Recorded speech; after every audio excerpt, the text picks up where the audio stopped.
right. Hello, hello, beautiful hearts. Wow, wow, wow, wow. I am so excited to be here today with all of you. Oh, I trust that many of you have been following the energy this week. Oh, it's so good to see all these faces that I remember. Oh my gosh, my heart is overflowing here. Okay. Oh, I love you all so much. I'm so glad for you guys gathering with me today. Things are about to be even more magnificent than they are now. If I could describe to you what is being born right now, it's kind of like, has anybody, I want you guys to raise your hands. Have you felt like there's been a little bit of the slate being cleaned? Has anybody experienced some slate cleaning? Yeah, I can tell. And the clean slate is, could be interpreted with strain. It could be interpreted with, tension, disorientation, all of those types of things. But for me, the divine is like bowing. This clean slate is a bow from the divine.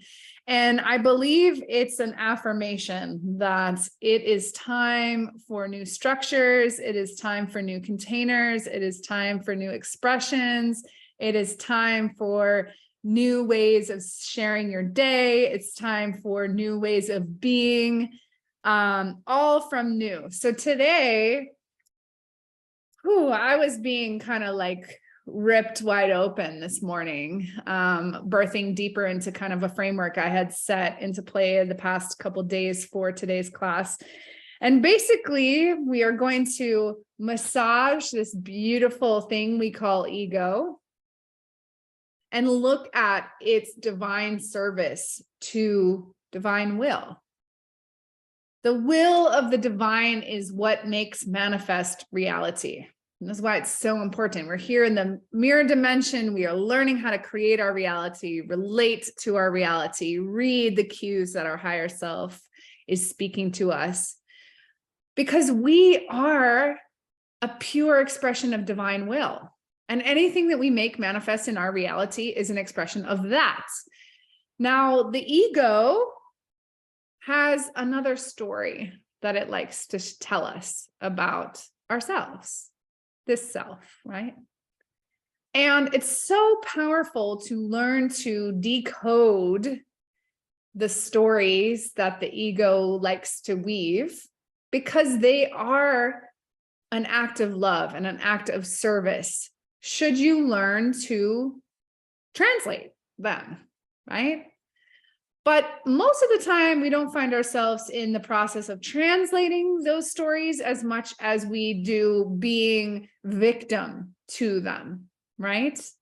And so when we have an awakening, we expand past that victimhood and we start to have awareness and more objectivity as a participant in reality. But the ego can still wield itself over us until we learn to translate its awareness. Okay. To anybody who's taking notes today, don't you worry. I wrote this all out in slides, which I'm also going to upload to the thing for you guys to download. So don't worry. Just because I'm not showing slides today doesn't mean that I didn't make them for you. But I realized that sometimes the slide presentation and the technology of it can thwart my energy a little bit and keep me from being able to channel class. So I've decided to go like this old-fashioned route and write out my own notes this way and give you guys the slides later. So just FYI. But they still exist. So let's talk about the job of the ego to get started. Okay, what is it? Why does it exist? Ego is a manifestation of duality. And man, does ego and duality get demonized, right? They seem like this big thing that we need to defend ourselves against, that we need to dismantle or arm against, right? But that's not the case at all. Ego and duality are a service to the unlimited being of the infinite divine or God to allow itself to know thyself, know itself, right? That is the greatest act of love that one could ever fathom. An infinite intelligence, unable to see itself as it being the permeation of all things, has this mechanism called ego or duality come into service so it can have itself be an unlimited amount of expressions. Wow. How much more love is it than that, right? But the reason why ego gets demonized and duality gets demonized is because we can get hungry in a spiritual pursuit to restore ourselves as this limitless being. And while that is a beautiful union to seek here in the game of life, as it will assist in creating this heaven on earth that we are absolutely allowed to realize, when we arm ourselves against it, it occupies our day as something we need to defend ourselves against, when really it's our ally. So we're going to talk about how to feed the ego as an ally. You know, when you make friends with your ally and you invite them in, you know, you want to give them snacks, you want to learn about their day, you want to hear some of their stories, right? This is what becoming a true ally with your ego is, because it has intel for your game of life. If we didn't have this intel speaking to us, we could get lost inside of our experience, not knowing that which it is that we're creating, right? I know you've been hearing me harp on it all over. Reading your reality, you are the creator of your reality, right? The ego is the operative that's saying, Alana, I'm telling you from the back end, you have a limiting belief that's impeding your way from doing da, da, da, da, right? It is giving you intel. And so when you bring it in for tea and you're feeding it, it needs to come from love over critique, right? Let's say we invite ego in for tea and we're saying, why can't I manifest my dream partner, right? Ego, you tell me now. I know I should have this divine partner. And why isn't it here now, right? The ego will go, what am I doing wrong? I'm sorry. But like, if you weren't judging me, I'd like to tell you that you still haven't healed from the last time you were in a manipulative relationship. Did you make your boundaries yet? Did you seek your sovereignty? Do you know how to be respected? This is what the ego wants to say, should we allow it, right? But the ego can seem like our enemy if we're not making space for it to share. Just because the ego says these things, hey, you were in a manipulative relationship, it's not saying, and you will never be. It's saying, when I gift you the benefit of this realization, you will choose differently. And you will become something else. The ego is just the edge of a vessel. We fill the vessel with the new stories. We fill the vessel with the new I ams that I am. But the edge there is liminal. It moves. It's just waiting for us to spill over it. It's waiting for us to swell it to a larger vessel, to hold more love, to hold more genius, to hold more expression, right? And then when we exceed that, it will tell us again, wow, you're not even close to that anymore. I will remind you of what you used to be so you can be in awareness of what you've become, right?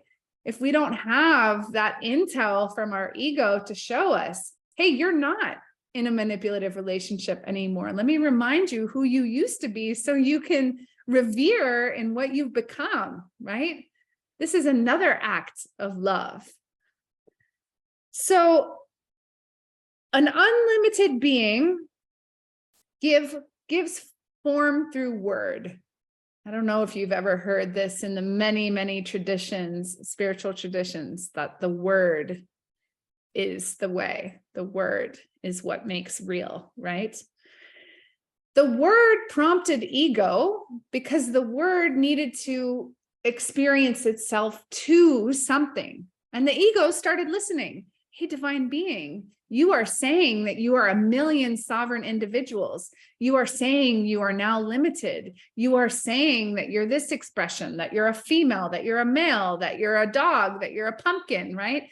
I'm just telling you, I'm holding space for you to realize the majesty of what you are declaring to be you, right? And once the ego reflects that back to the divine, the ego then prompts new words. Are you a yellow pumpkin? Are you an orange pumpkin? Are you a brown dog? Are you a purple dog, right? The ego will ask so that that vessel can then be filled by the divine again, right? And then the word becomes a being. It is the act of being, right? How much more beautiful is this story than that, right? There is this relationship. It's the original relationship outside of non-duality, this ego and infinite, right? And this is what has made us manifest. This has created us. And this becoming, this I am that we are here to be in the divine remembering of ourselves as God or as the divine, right?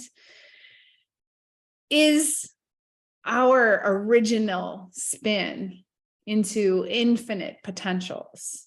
And we can leverage this to become our divine will, right? So in that story of ego as speaking from duality, ego prompted from word, ego prompts the word becomes being, right? In this story is the force of divine will making manifest the prompts, the word, the becoming, the embodiment, right? It is divine will that is wielding the energy to realize at each one of those turns. And so we can just remember with simplicity, when ego is speaking, it's coming from duality, and that's okay. There needs to be an edge for you to understand the difference between purple and blue. Otherwise, it's just a blurple. It's, you know, it was where does the purple stop and the blue start, right? But when ego decides, well, this is definitely not purple anymore, that's not blue, then it's okay. I have an edge I can orient myself against. When ego is speaking from duality, it can derive fear-based narrative. Right? It doesn't have to, right? When we allow ego to run on autopilot, we can be deriving logic-based and fear-based future projections, right? This is what the automatic mode creates. Automatic operation of ego without awareness or mindfulness can make manifest logic or fear-based realities. Absolutely. Totally can, 100%. But when we move into a non-duality utilization of the intel from ego, we can illuminate divine will. Okay, if I recognize that there's a fear and logic-based story that's making me believe I can only this, I will now craft a new awareness that comes from trust, love, and surrender that allows me to realize myself as this, right? So let's use a very chunky 3D based thing. If I don't work 40 hours a week, I will have no income, right? That's a very oversimplified manifestation of reality. But I think we've all identified with it at some moment, right? It has a lot of juicy logic. It has a lot of projected outcomes. Okay, I'll be secure in my job if I stay there, you know, but if I quit it, I'll be destitute, right? It's very black and white. It's very in duality. It's very rigid, right?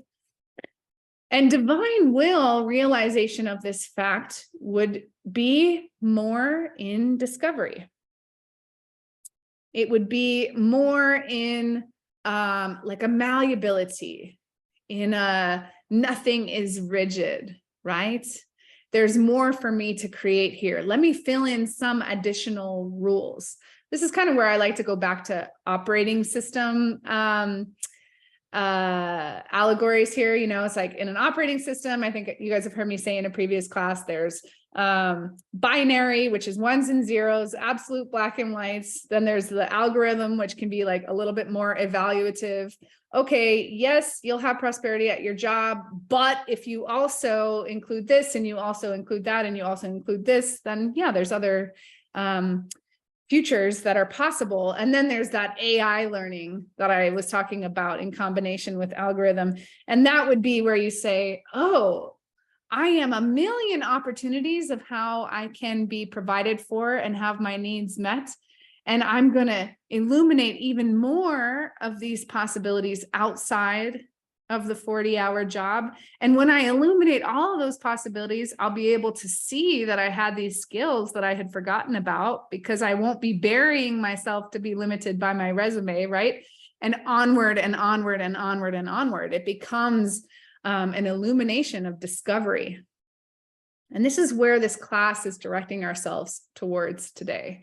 We're directing ourselves towards onboarding a natural ability to be in the discovery form so that you can utilize the discovery form to direct your reality as opposed to be subjected to it, which is, I can't stop harping about that one. We are the creators of our reality. We're either directing it or we are living in servitude to it, right?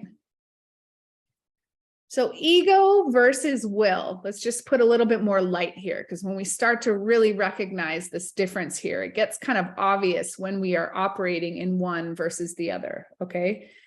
Ego is seeking. I don't know where I'm going to get my money from. I don't know how I'm going to provide for myself. I don't know. When you type an I don't know code into the operating system, it'll say, okay, waiting for the answer. Got nothing for you. You're the coder as well as the player in the video game, right? So it's like, okay, if you don't know, we're just going to illuminate that there's this code here that's kind of blank, right? That is ego. Ego can be in a big I don't know, or in a seeking with rigidity, right? Kind of likes to tend in those two categories. Will is a creative energy, right? I could this, I could that, it could be this, it could be this, it could be, I could realize myself as provided for in this way. I could find a providing for in that way. I could. It's the prompt for everything is possible. And the divine will goes, oh, right. You've just onboarded everything versus nothing. And the divine, as its limitless self that it is, likes to play in an everything, not a nothing, right? An ego is wondering and only constructs from illusion, right? A series of frozen pictures. Ego and logic and that illusion like to make absolutes. It'll take a million variables and decide that there's only one outcome. Just not anywhere close to possible, right? It likes a snapshot. If you don't go to work today, you're going to get fired tomorrow, right? This is a snapshot, right? I could get fired tomorrow and get a new job walking out the door, right? The ego didn't make that part of the reality possible, right? It just like gave me this snapshot moment of fear to keep me rigid and in an illusion of safety, right? It likes to make a snapshot as the definer of all of your realities. Will is surrender. It creates from a reunion of the emergent quality of reality, of becoming, never static, right? When we start talking about this, I could this, it could be that, it could be this, it makes manifest an emergent nature.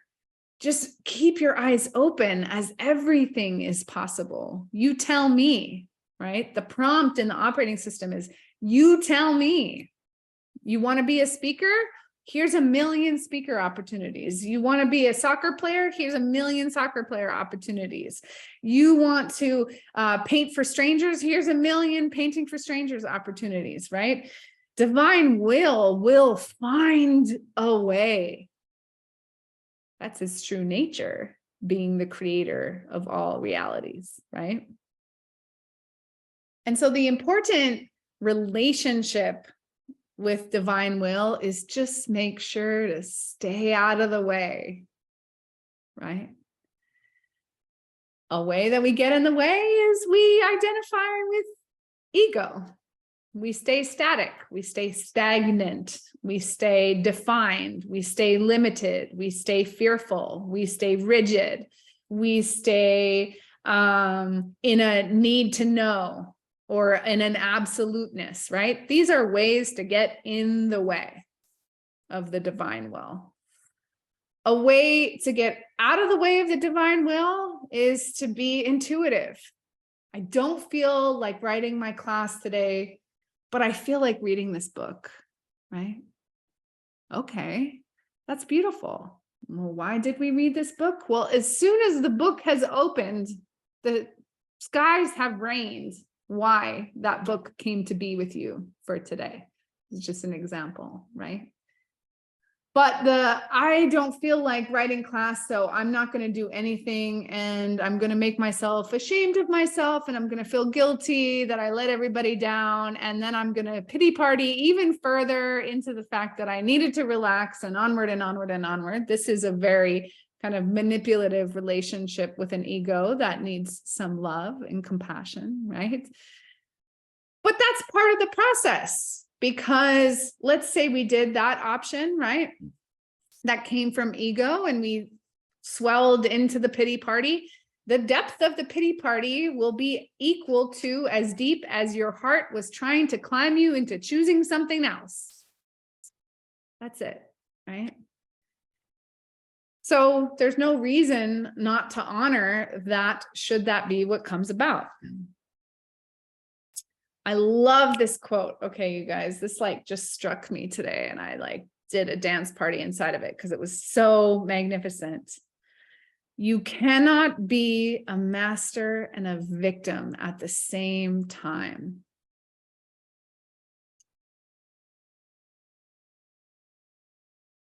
This to me sums up what this creator of your reality is all about. If you allow yourself to be subjected to the machinations of the ego, you will be a victim to your experience and have deemed yourself powerless. If you choose to participate in the choose your own adventure called life, you are wielding mastery of the game that is playing for you and for you alone. How magnificent is that, right? How motivating is that? It brings me to tears to think about that, right? I can play victim to my own experience, or I could choose to bend it for me. I've been experiencing a lot of frustration in the past couple weeks because I never really deeply knew how far some people needed to move to activate change in their life, right? But as I'm getting my work farther and farther out, I am being shown that there is a lot of hearts that want to stay safe and static and stuck. And it takes a great force to say, please, please believe that there is more. I beg of you, right? I beg of you to just open your heart to trust for one mere moment of what's possible. And it can be the most, I don't even know how to summarize what it is, but to know that everything is possible for someone, and yet they're afraid to say, yes, I want that, is wow. But it's my divine mission to trigger people to try. And I'm honoring each and every one of you for being here, as I know you all to be those who have their skin in the game to gift themselves their own heaven on earth. And I thank you for that. When we look for the divine in the dark and in challenge, there we will find yourself unfathomable to who you used to be. This is why it's hard to change, because the ego knows when you look for yourself in the dark and in the challenge, the old version of you won't even be able to comprehend who you have become. And thus the reason why ego puts up such a fight. The ego knows, should you pursue your magnificence, hearts of my fear-based existence will die. It's a big war to fight. Should you identify with the ego having that level of power over you? When you make friends and relationship with the ego and you say, thank you for protecting me. Thank you for making me understand who I am not any longer, but I will continue as an expression of my trust in the divine, come what may. I have a very defiant nature. Apparently, I've been told I've always been defiant. I've been defiant to limitation because I understand its purpose, but I don't believe its necessity. And when I connect to this hunger in my life, I will walk into the dark to mine the gold to move me forward. I will. It is my sovereign right to do so, to realize my best adventure here in this journey, right? So how do we become accustomed to the unknown in a way that's not crippling? And this is where some juicy stuff comes online, okay? There is a way to do it without saying, shut up, ego, right? We don't have to dismiss or mute or destroy the ego. I don't believe any of that, no. We just become accustomed to the unknown as our playgrounds, as the place with which we create. Keep talking about the operating system, right? There's a black screen with a prompt on it. Without that empty screen of prompt, there would not be a universe for us to fill in, right? This is why becoming accustomed to the unknown is so magnificent, because you get the opportunity to imagine life as new in every moment. When you really seek to learn some of the codes of the masters, and that there is no moment aside from the present, right? You realize that newness is every single second is new. Who you believe yourself now might be different from when we started class, right? And from that vantage point, you will create a future that doesn't exist yet, because in 2 minutes from now, what we're going to talk about might recode that all over again. That is acquainting with the unknown. By the end of this class, you don't even know who you're going to be, right? I hope not. That's how I know I'm doing my job. The greatest creators meet their most magnificent ideas in the unknown. Nikola Tesla, right? He went to where nobody could even fathom, but not because he stood on a pile of books that said life is this way and that's it. It was more like he could see life is this way to the best I can contemplate in this moment. And it's a great suggestion, but I suspect there's so much more. And that's my hunger that gets me up in the morning. I thought I knew some things. I don't know anything in comparison to what could become known. That's hunger to me.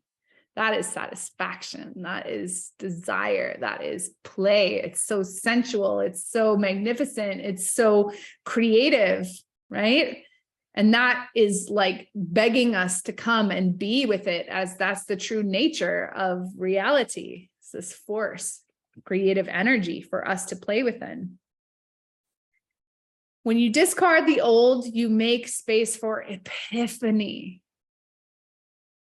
So sit lightly on the old.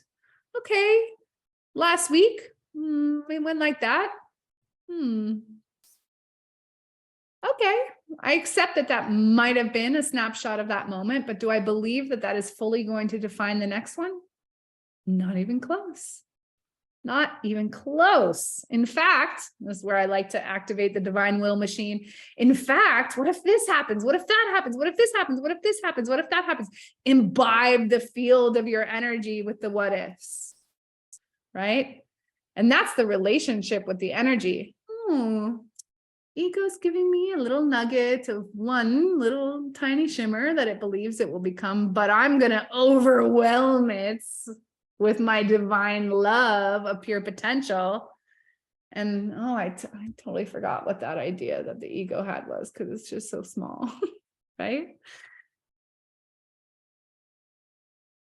The other kind of secret about the divine knowing is it cannot be swayed, right?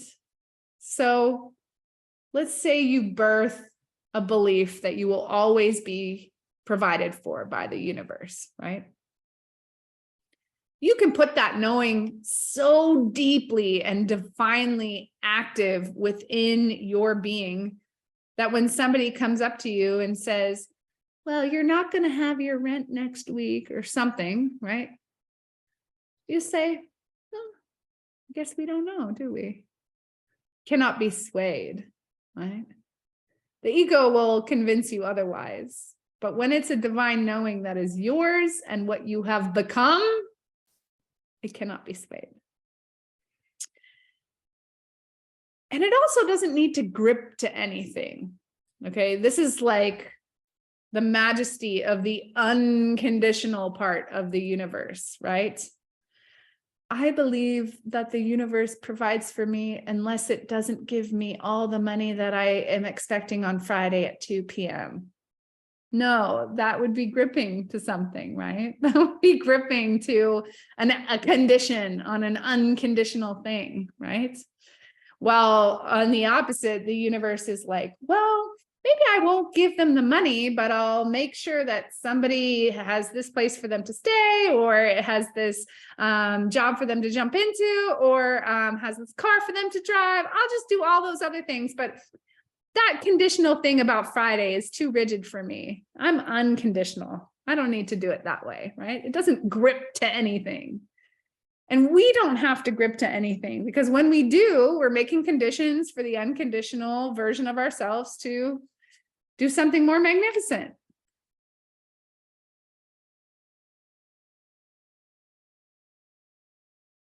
When you seek awareness from what others are, and you look for what they are not, you will know more about yourself, okay? This sounds like a very comparative energy, but it's less comparative than it is contextual, okay? When I see that somebody else is magnificent at manifesting divine partners to come into their life, right? What can I know about what they are and what they are not?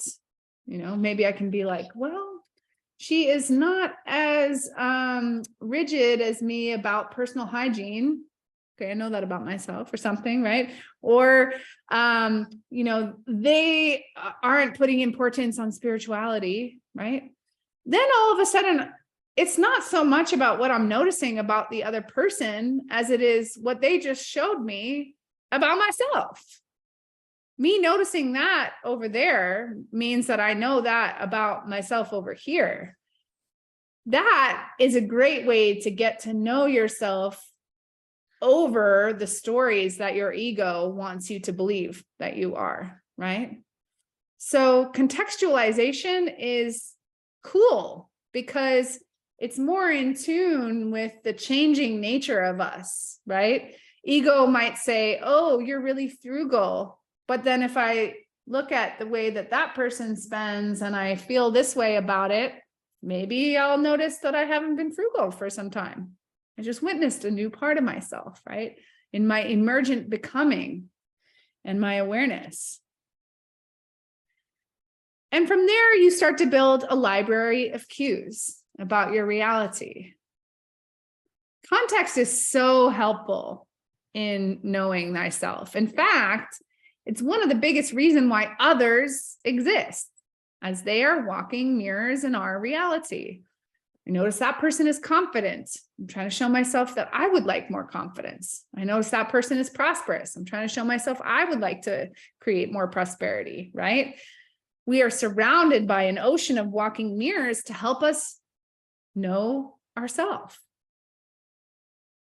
And you'll start to learn all kinds of cues like, I tolerate this, I seek that, I don't relate to this isn't part of my reality anymore, I don't do judgments, I'm not interested in conflict, I enjoy free time, I'm not interested in, whatever.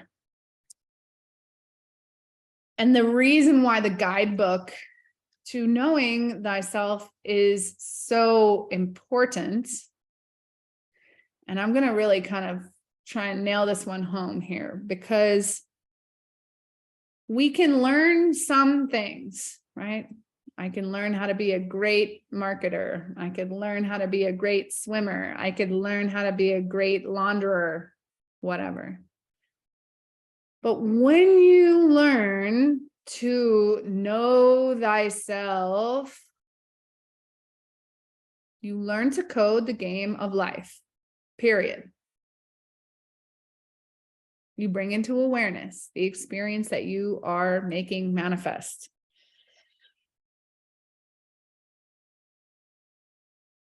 You're going to play the game of life, whether you know it or not.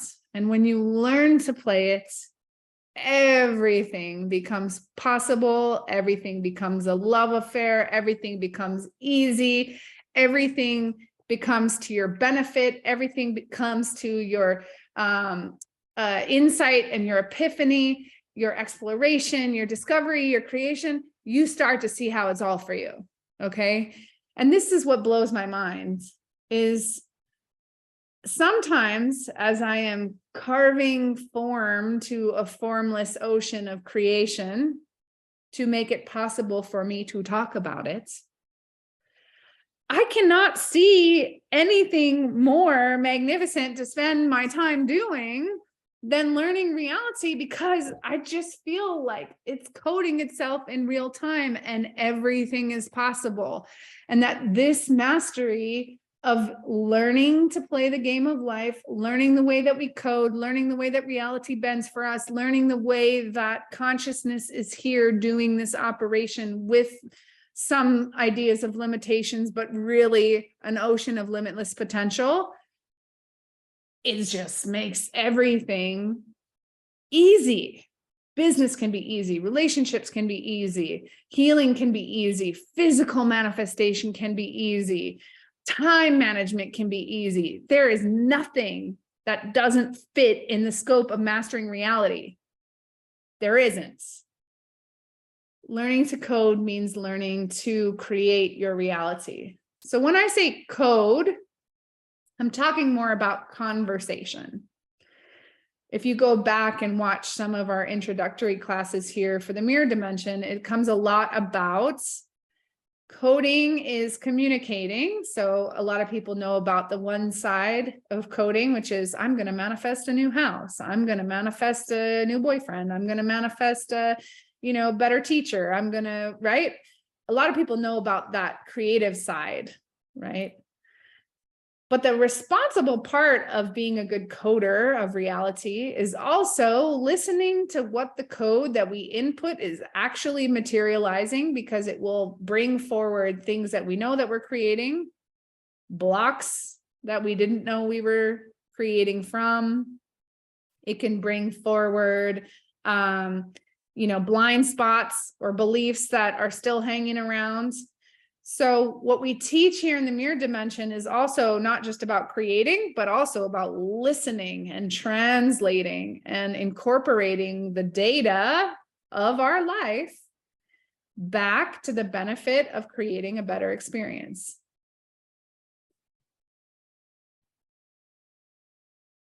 So I'm going to break down a methodology that I have found to simplify some of the process of knowing thyself. Because when you just say it like that, know thyself, well, I'm an infinite, limitless being having a human experience. It can be a little meaty to really chew on, right? And so I'm going to give you guys this framework as a prompt to what I'm going to provoke us to learn and understand in this container together, with the intent that it will give you nuggets to relate to digest, to look for, to notice, right? If I said, here's the whole book on coding, good luck, have fun, you'd be like, where do I start, right? So we're going to break it into little containers. They are not rigid. I'm going to say that very importantly now. These are some ways to contemplate. And I'm delivering these ways because I believe through deep, deep, deep distillation that these are what is going to make manifest your most magnificent reality, because it has momentum, right? Evolution energy. It has clarity, something that we can see and relate to. It has a dominion to it, a landscape that we can look at and take ownership of, right? We're trying to kind of bring home some of these more wider stretching things into containers that we can relate to, right? Darling. So the first one is the lens. Forgive my beloved Wakea as he's speaking in our experience right now. Let me see if 1 second. Darling, come in. Please. Come. Mom. Okay.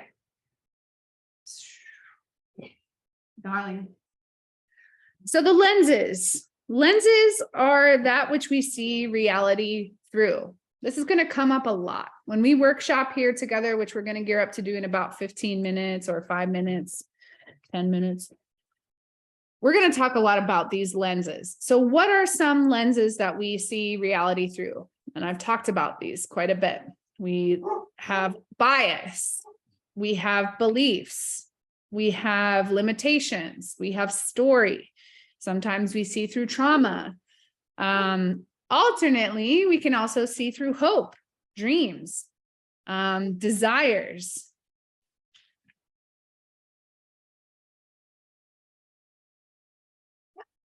Yes.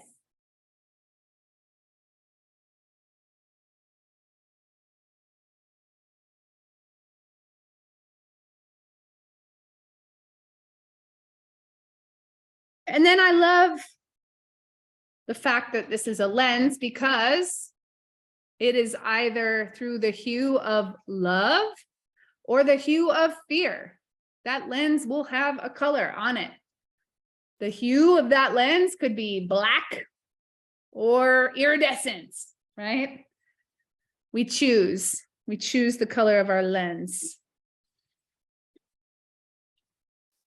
The second kind of focalizer is language. And language is so powerful because it's what we emit ourselves from. Something that really baffles me that doesn't have more normalcy in people's day-to-day is learning how you learn. A lot of people don't know how they learn. And I notice this more and more. A friend of mine asked me to teach them how to sew, and they're like, I want to record how to do it. And I was like, no, I'm not going to let you do that because then you'll be dependent on your recording. And so I spent 2 minutes decoding their method of learning, and I realized it was through doing and a little bit of step by step. And they're like, oh my gosh, I totally understand how to do this now. And it's like, yeah, you own that. You own this learning because I learned how you learn, so I could give it to you in the way that you learn so that you could keep it and not give it away to your phone, right? Learning the language that you learn in is powerful. It's also a great way to learn how you teach. When you learn this perspective and this language, you are now looking at your spin of the world. And so some examples can be, I teach in metaphor. I learn through demonstration. Maybe it's process. Maybe it's a tone of a forward thinking, right? That's a little bit of me in there. Maybe it's past evaluative. Maybe you learn the best from evaluating how you've done it once before. Learning this language about yourself, which is probably going to come up in our, workshopping here. It's like, let's look at how that really landed for you so you can own it. So the next time you're desiring insight about something that you're doing again, you'll look at it through the lens of which you speak your language. The next question is, what is the vehicle that moves you and that you move with? Now, the vehicle is kind of funny because, some people are Ferrari, some people are skateboard, The reason why this is beautiful is because it's kind of the playing dress up part. Maybe you're the speaker of the group. Maybe you are the creator, the creative. Maybe you're the discoverer. You don't care about how it gets done. You just want to know what's next, right? Maybe you're the evaluator. Maybe you like that which somebody else has made, but you want to recognize, why it's so magnificent. Knowing this about yourself is glorious because you'll know where to put yourself in an experience. There's a lot of people who copycat each other and get frustrated because it's like, well, it worked for them. Why didn't it work for me? Well, because they're the speaker and you're the evaluator, because they're the discoverer and, you're the person who dissects it for the masses. Everybody's got a different stake in the game that brings them joy. And I hope that you are aware of which one of them to put yourself inside. And then there's a landscape. And the landscape is like home. It's where you live within. If I talk about my life as, let's say, an old version of myself might have been very rigid. I have a geometric landscape like New York City. I like everything to be organized, right? If that's my landscape and somebody says, oh, I want you to sculpt this, whatever, I'd be like, no, I can't do that. But I can find a way to do that with my landscape of rigidity, right? Maybe you're a geometric person. Maybe you're a sculptural person. Maybe you're a meandering person. Maybe you don't like to do things fast. My friends tell me that I do everything fast.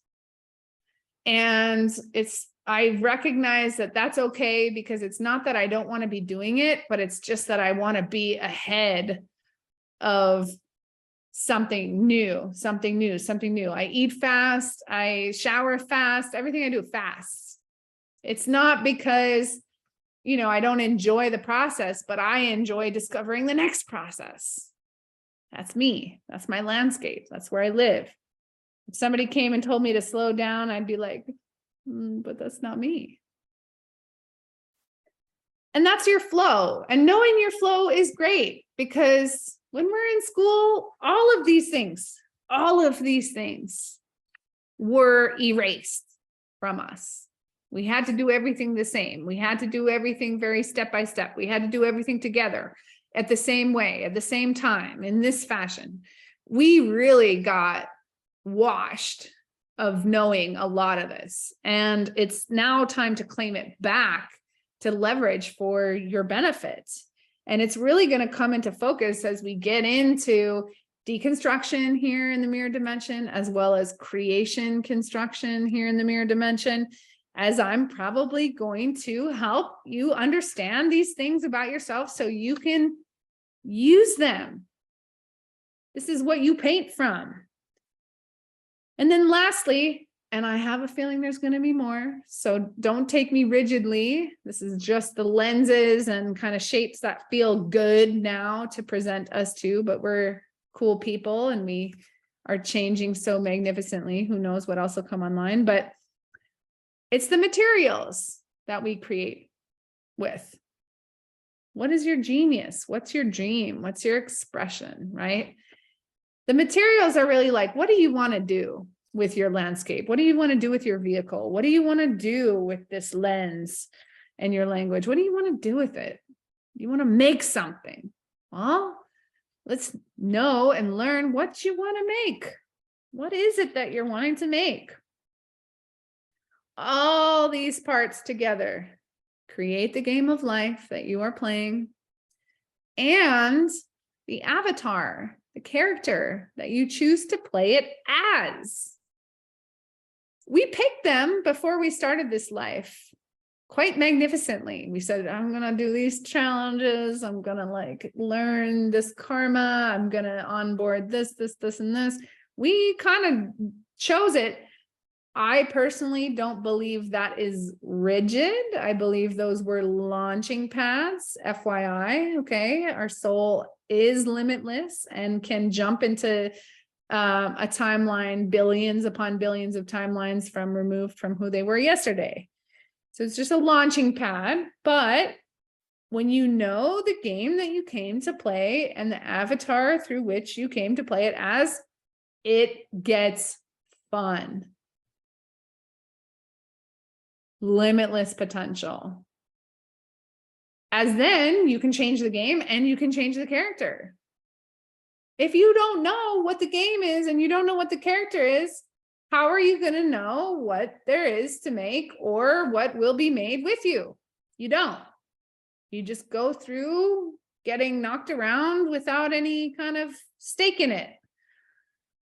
This is what I am here to give to you through this mutual awareness that we are going to illuminate together. So I'd like for you guys to close your eyes as I'm going to share this beautiful quote, and I'll definitely reference the books. I promised you guys I'll put all the book links in the classes for you all to have. So let's take a deep breath together. And exhale. I am allowed to know myself in a new way. I am allowed to experience myself beyond the known.